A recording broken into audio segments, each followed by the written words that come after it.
समय नागपुर की दीक्षा भूमि में बाबा साहब ने जो है 14 अक्टूबर 1956 को धम्म दीक्षा ली।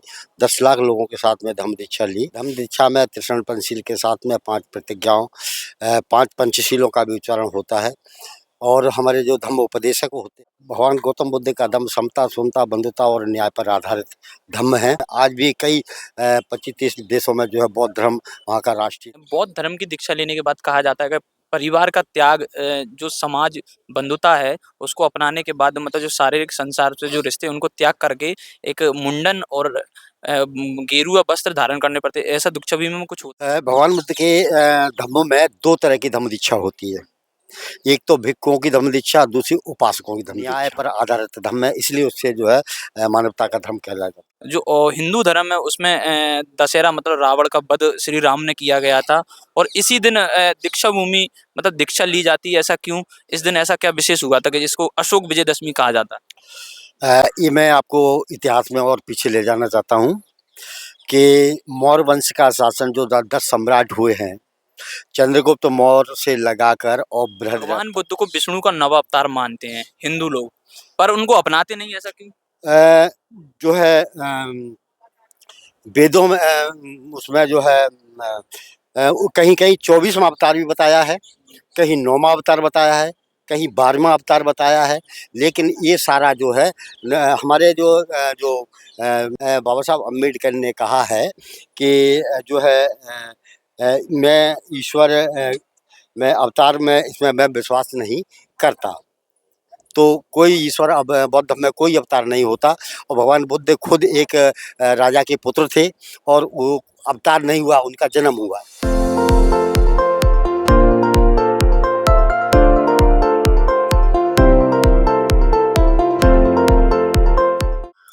नमस्कार साथियों, मेरा नाम है आशीष और आप देख रहे हैं द नेशनल फोल्डर। इस वक्त हम ग्वालियर में मौजूद हैं। आपको बता दें कि लगभग 68 साल बाद दीक्षा समारोह नागपुर दीक्षा भूमि में होने जा रहा है। प्रथम दीक्षा समारोह बाबा साहब अम्बेडकर ने विजयदशमी के दिन किया था और जो ग्वालियर से लोग जो विजय दीक्षा भूमि दीक्षा लेने जा रहे हैं वो हमारे साथ मौजूद हैं। क्या नाम है सर आपका? मेरा नाम पीएल बौद्ध है और मैं राष्ट्रीय बौद्ध महासभा का प्रदेश महासचिव हूँ। सर हमारे दर्शकों को बताइए किस तरह का प्रोग्राम होता है, किस तरह के लोगों को दीक्षा दी जाती है और ये क्यों दी जाती है और ये धर्म किस तरीके का काम करता है, बौद्ध धर्म? अ, उस समय नागपुर की दीक्षा भूमि में बाबा साहब ने जो है 14 अक्टूबर 1956 को धम्म दीक्षा ली। 10 लाख लोगों के साथ में धम्म दीक्षा ली और ये धम्म दीक्षा का कार्यक्रम हर साल चलता है, हर राज्यों में चलता है, जगह-जगह होते रहते हैं धम्म दीक्षा का कार्यक्रम। धम्म दीक्षा में त्रिशरण पंचशील के साथ में 5 प्रतिज्ञाओं 5 पंचशीलों का भी उच्चारण होता है और हमारे जो धम्म उपदेशक होते हैं वो धम्म की दीक्षा देते हैं।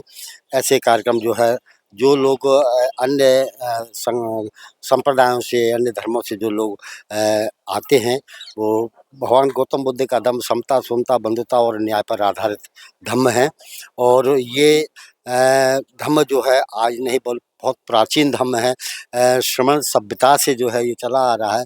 तथागत बुद्ध से पहले भी 27 बुद्ध और हुए हैं वहाँ से चला, लेकिन वो बुद्ध हुए थे। ये जो शाक्य मुनि जो गौतम तथागत बुद्ध हुए हैं वो सम्यक संबुद्ध हुए हैं। इसलिए और इन्होंने जो है धम्म चक्र परिवर्तन किया, इसलिए इनका महत्व ज़्यादा है और आज पूरी दुनिया में लोग धम्म की तरफ, बौद्ध धर्म की तरफ जो है भाग रहे हैं और ज़्यादा से ज़्यादा देशों में आज भी कई 25-30 देशों में जो है बौद्ध धर्म वहाँ का राष्ट्रीय धर्म है। देखा जाए, देखो थाईलैंड, मलेशिया, चीन, जापान, कोरिया, विदेश मतलब कई देश हैं जो उनमें भी बौद्ध धर्म है, वहाँ से भी लोग समावेश कर सकते हैं, दीक्षा भूमि नागपुर पहुँच सकते हैं। हर साल लोग विदेशों से जो है नागपुर की दीक्षा भूमि पे आते हैं और वो नागपुर की दीक्षा भूमि नहीं, कुशीनगर भी जाते हैं, लुम्बिनी भी जाते हैं, सारनाथ भी जाते हैं, शंकरशाह भी जाते हैं और आपका जो है जितने भी भारत में जितने भी तथागत बुद्ध से जुड़े हुए स्थान हैं, वहाँ विदेशों से हर साल पर्यटक जो है आते रहते हैं, जाते रहते हैं। और उनके विदेशों के यहाँ बुद्ध विहार भी बने हुए हैं, उनकी मोनेस्ट्रियाँ, बड़ी-बड़ी मोनेस्ट्रियाँ बनी हुई हैं। उनके यहाँ बच्चे यहाँ जो है धम्म सीखते हैं, पढ़ते हैं, शिक्षा ग्रहण करते हैं। इस प्रकार से पूरी दुनिया के देश के लोग जो है भारत में आते हैं। बौद्ध धर्म की दीक्षा लेने के बाद कहा जाता है कि परिवार का त्याग, जो समाज बंधुता है उसको अपनाने के बाद मतलब जो शारीरिक संसार से जो रिश्ते हैं उनको त्याग करके एक मुंडन और गेरुआ वस्त्र धारण करने पड़ते हैं। ऐसा दीक्षा भूमि में कुछ होता है क्या? भगवान बुद्ध के धम्मों में 2 तरह की धम्म दीक्षा होती है। एक तो भिक्षुओं की धम्म दीक्षा, दूसरी उपासकों की धम्म दीक्षा। जो उपासक होते हैं वो धम्म दीक्षा लेते हैं, वो गृहस्थ रहते हैं और वो अपना धम्म का पालन करते हैं। एक होती है परिव्राजक जो बनते हैं, जो अपना गृह त्याग करते हैं और वो बौद्ध भिक्षु कहलाते हैं। इस प्रकार से तथागत बुद्ध के धम्म में 2 तरह की धम्म दीक्षा दी होती है। भिक्षुणी और भिक्षुओं को धम्म दीक्षा और उपासक और उपासिकाओं को धम्म दीक्षा। इस प्रकार के 2 तरह की धम्म दीक्षा दी जाती है। बौद्ध धर्म मानवता का धर्म किया कहा जाता है, ऐसा क्यों? बौद्ध धर्म में समता, स्वतंत्रता, बंधुता और न्याय पर आधारित धर्म है, इसलिए उससे जो है मानवता का धर्म कहलाया जाता है। अनेक धर्मों में देखा जाता है अनेक भगवानों को उपासना की जाती है, पूजा अर्चना की जाती है। बौद्ध धर्म में ऐसा कुछ होता है? बौद्ध धर्म में तथागत बुद्ध के अलावा किसी भी भगवान की उपासना नहीं की जाती है। बाकी जितने भी महापुरुष हुए हैं उनको हम लोग श्रद्धा सुमन अर्पित करते हैं, उनकी विचारधारा पे चलते हैं। लेकिन जो उपासना तथागत बुद्ध ने भी अपनी पूजा करने से मना किया है। केवल उनके बताए हुए रास्ते पर उन्होंने कहा कि मेरी बात आप मत मानो, आप उसे कसौटी पर खरा दो, जब वो सत्य साबित हो तब मानो। तो भगवान बुद्ध ने अपनी खुद पूजा करने से मना किया है। उन्होंने कहा जो मेरा त्रिशरण पंचशील और जो अष्टांग मार्ग और 10 परमताएँ उसका पालन करें और आप जो है संसार में सुखी जीवन जी सकते हैं। बौद्ध धर्म का सबसे बड़ा प्रचारक किसे माना जाता है? बौद्ध धर्म का सबसे ज़्यादा प्रचारक सम्राट अशोक माने जाते हैं, जिन्होंने अपनी पुत्री संघमित्रा और पुत्र महेंद्र को जो है धम्म के लिए दान कर दिया था। एक सवाल मेरे मन में बड़ा अड़चन पैदा कर रहा है, विजयदशमी और उसी दिन विजय दशहरा है। जो हिंदू धर्म है उसमें दशहरा मतलब रावण का वध श्री राम ने किया गया था और इसी दिन दीक्षा भूमि मतलब दीक्षा ली जाती है, ऐसा क्यों?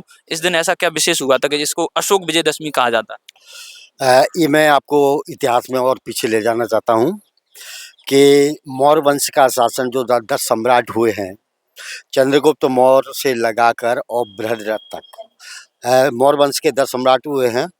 मौर्य हुए, बिंदुसार हुए, अशोक हुए, कुणाल हुए, दशरथ हुए, संपत हुए, सालसुत हुए, देववर्मन हुए और बृहद्रथ हुए। इस प्रकार से मौर्य वंश के जो 10 राजा हुए जिन्होंने 140 साल तक भारत पर शासन किया। और सम्राट अशोक के समय में जो है भारत सोने की चिड़िया था और भारत जो है विश्व गुरु था। जहाँ हमारे नालंदा, तक्षशिला, विक्रमशिला, औदंतपुरी और तमाम ऐसी यूनिवर्सिटियाँ थी जहाँ विदेशों से लोग पढ़ने के लिए आते थे। विश्वगुरु उस समय जब सम्राट अशोक के शासन काल में या जो मौर्य शासन काल में था उसके भारत विश्वगुरु था, जो है सोने की चिड़िया कहलाता था। उस समय हमारे देश की जो जीडीपी थी वो 34% थी। तो इसलिए हम जो है यहाँ से जो है सोने की चिड़िया कहलाते थे और विदेशों से लोग यहाँ आकर पढ़ते थे, इसलिए हम जो है दुनिया के देशों में यहाँ से जो है शिक्षा ली जाती थी, इसलिए से सोने की चिड़िया सोने की चिड़िया विश्वगुरु कहलाते हैं। बौद्ध धर्म में जो 3 तरह के होते हैं, हीनयान, महायान और वज्रयान। वज्रयान का लोगों ने कहा है कि इसमें बौद्ध धर्म में भगवान बौद्ध पूजा पाठ और मतलब जादू टोटका जैसा कुछ करते थे, इसलिए उन्हें वज्रयान में जो बुद्ध को मानने वाले वो वज्रयान में चले गए, ऐसा कुछ है? बुद्ध के परिनिर्वाण के बाद 483 ईसा पूर्व जब बुद्ध का परिनिर्वाण हुआ 483 में, तो बुद्ध के जाने के बाद में जो संगतियाँ होती रहीं 4-5 संगतियाँ उसमें हुई। उसके बाद में जो है जो उनके जो विचारधारा जो महायान जो बना, हीयान के बाद में एक क्योंकि उनकी संख्या थोड़ा ज़्यादा हो गई तो वो महायान हो गए और हीयान हो गए। इस प्रकार से एक शाखा बनी वज्रयान, जिसमें तंत्र विद्या जो विदेशों में जो जापान में आज सबसे ज़्यादा देखी जाती है, तो वहाँ जो है इसका जो है वज्रयान का ज़्यादा प्रभाव देखा जाता है। तो हियान में नहीं है ऐसा। वो तथागत बुद्ध ने खुद अपने जो धम्म उपदेशों में जो मना किया था कि मेरे धम्म का वही सही उपदेशक है जो इस जादू टोना या छू चक्कर से जो है दूर रहे हमेशा। वो कभी उन्होंने इसको सपोर्ट नहीं किया है। बौद्ध धर्म में एक महान राजा हुए अजातशत्रु, उनका आपने नाम सुना ही होगा, उनके बारे में कुछ बताना चाहेंगे बौद्ध संगति? अजातशत्रु मगध की राजधानी का बिंबिसार का लड़का था और जिन्होंने अपने बाप की हत्या करके और खुद शासन पर बैठा था और वो जाकर उन बाप को कैद में डाल दिया था और खुद शासक बना। तो उस समय जो है उसको लाने का श्रेय जो है जीवक जो थे, जो भिक्षु संघ के जो चिकित्सक थे, उन्हें जाता है कि वो जो है उनको धम्म में लेकर आए और बाद में वो धम्म के राजा कहलाए। हिंदू धर्म में एक शब्द बड़ा फेमस है, सनातन। हिंदू लोग कहते हैं कि हम हिंदू नहीं है, सनातन है, मगर बौद्ध धर्म में कहा जाता है कि ईतो धम्मो सनातनम, मतलब कहते हैं कि बौद्ध धर्म में ही पहले सनातन का नाम दिया था। देखिए, सनातन कोई धर्म नहीं है। सनातन को दी हमने दी संज्ञा सर्वनाम विशेषण पढ़ा हो तो ये जो है विशेषण है। सनातन हमें ये बोध कराता है कि ये बहुत पुराना है, धर्म नहीं है। सनातन कोई धर्म नहीं, सनातन का मतलब होता है पुराना। अब पुराना क्या हो सकता है पुराना? अब एस धम्मो सनातनो, बुद्ध धर्म में जो है सनातन बुद्ध धर्म में लिखा गया हो, कई जगह ऐसा वर्णन मिलता है कि वो एस धम्मो सनातनो, तो सबसे जो पुराना धर्म है वो सनातन बुद्ध धर्म सनातन धर्म है। आपका कहना ये है कि कोई जो सनातन धर्म में कोई धर्म नहीं है, सनातन का अर्थ है सबसे पुराना। सबसे पुराना, वो कोई धर्म नहीं है। जहाँ तक कि लोग सनातन का मतलब है बहुत पुराना, वो एक विशेषण है, संज्ञा नहीं है। संज्ञा मतलब होता है नाम, तो धर्म का जो नाम होता है वो संज्ञा कहलाता है, लेकिन ये विशेषण है, उसकी विशेषता बताता है कि कितने पुराना है वो। ठीक है। आपके अनुसार बौद्ध धर्म सबसे पुराना है कि हिंदू धर्म? इस पे बड़ा विवाद रहा है। हिंदू धर्म का जो इतिहास है वो आपको बहुत बाद में मिलता है, ईसा के बाद में मिलता है ये। और जो बौद्ध धर्म है वो ईसा के पूर्व जाता है, क्योंकि तथागत बुद्ध का जन्म 563 ईसा पूर्व हुआ और उससे पहले मैंने 27 बुद्धों की आपको बात बताई कि इससे पहले भी 27 बुद्ध हो चुके। तो बुद्ध तो जो है श्रमण संस्कृति के से बुद्ध चले आ रहे हैं। कोणागमन बुद्ध या आपका रेवत बुद्ध हुआ, आपके जो है दीपंकर बुद्ध हुए, इनके आज भी खुदाई में अवशेष आज भी मिलते हैं, आज भी मिले हैं, जो बुद्ध से पहले बुद्ध हुए हैं उनके। लेकिन तथागत सम्यक संबुद्ध इसलिए कह रहा है कि उन्होंने धम्म चक्र परिवर्तन किया और धम्म को फैलाया।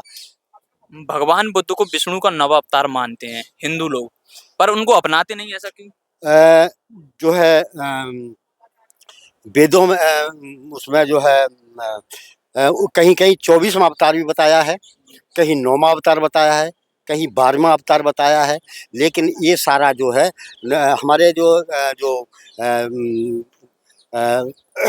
22 प्रतिज्ञा हैं, जिसमें खुद जो है बाबा साहब अम्बेडकर ने कहा है कि जो है मैं ईश्वर मैं अवतार में इसमें मैं विश्वास नहीं करता। तो कोई ईश्वर अब बौद्ध धर्म में कोई अवतार नहीं होता और भगवान बुद्ध खुद एक राजा के पुत्र थे और वो अवतार नहीं हुआ, उनका जन्म हुआ। गौतम बुद्ध को शाक्य मुनि कहा जाता है, वही लोग कहते हैं कि हिंदू धर्म में कि वो क्षत्रिय वंश से थे। क्षत्रिय का मतलब क्षत्रिय कोई जाति नहीं थी, वो जो है खत्तीय शब्द था, जिनके पास में तथागत बुद्ध के पिताजी तो जो शुद्धोधन थे, उनके पास में हजारों एकड़ बीघा जमीन थी, 1000 हल चलते थे और वो खत्ती कहलाते। खत्ती से छत्ती बना है, खत्ती मतलब खेती करने वाला, और उनके पास में हजारों तादाद में जो है खेती थी। और वो राजा जब उनकी बारी आई राजा बनने की, तो वो राजा बने और उनके यहाँ खेती का काम होता था, इसलिए वो खत्ती कहलाते थे। जो पाली भाषा का जो शब्द है वो खत्ती है, उसी से छत्तीस शब्द बना है। आपका कहना है कि विश्व का सबसे पुराना और प्रथम धर्म जो है बौद्ध धर्म है, पर एक बात कहा जाता है कि यीशु मसीह का आपने नाम सुना होगा। यीशु मसीह, एक ग्रंथों में मिलता है कि यीशु मसीह जो थे भगवान बुद्ध के शिष्य थे, ये बात सत्य है क्या? यीशु मसीह का जन्म जो 2000 साल में ईसा धर्म आया है, ईसाई धर्म जो आया तो क्या ग्रंथों में मिलता है कि बौद्ध धर्म में ग्रंथ में मिलता है कि वो भारत आए थे जी, 2000 में आया है, और जबकि ये 2600 साल पुराना है। जो जैन धर्म और बौद्ध धर्म समकालीन धर्म है, दोनों ही समकालीन धर्म है। इसके बाद में जो है 2000 में वो आया है, आपका 1600 में जो मेरे ख्याल से जे आया है, इस्लाम धर्म आया है, और उसके बाद में 500 में जो सिख धर्म आया है, और हिंदू धर्म के बारे में कोई जानकारी नहीं है कि वो कब आया और कब संस्थापक का भी नहीं मालूम कि संस्थापक कौन है। जबकि हर धर्म में एक संस्थापक होता है, एक स्थान होता है जहाँ से शुरू होता है, और एक समय होता है कि कितने ईसा पूर्व या ईसा बाद शुरू हुआ है। ऐसा हमें कहीं पढ़ने को हिंदू धर्म में नहीं मिला है। तो साथियों, आपने बौद्ध धर्म के बारे में पूरी जानकारी ली। अगर आपको भी दीक्षा लेनी है तो 12 अक्टूबर को नागपुर पहुंच जाइए। इस वीडियो के बारे में आपका क्या कहना है कमेंट में जरूर बताएं और देखते रहें द नेशनल फोल्डर।